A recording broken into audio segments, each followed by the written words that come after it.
Macam mana nak buat dari bateri unknown ke 100% macam ni?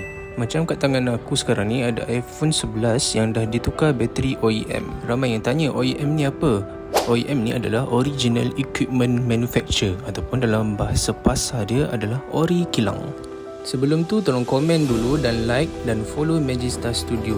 By the way, kalau kita dapat 10k subscriber, aku nak bagi bateri percuma kepada fans yang bertuah. Cara yang pertama adalah kita perlulah guna bateri original Apple Genuine Part, yang mana jika kalau korang guna bateri ori Apple ni confirm akan 100% sebab dia sudah sync serial number dengan server Apple. Proses untuk buat ni anggaran dalam 1 ke 2 jam sahaja proses. Yang paling best korang boleh tengok depan-depan dan data tak perlu hilang, tak perlu diformat pun.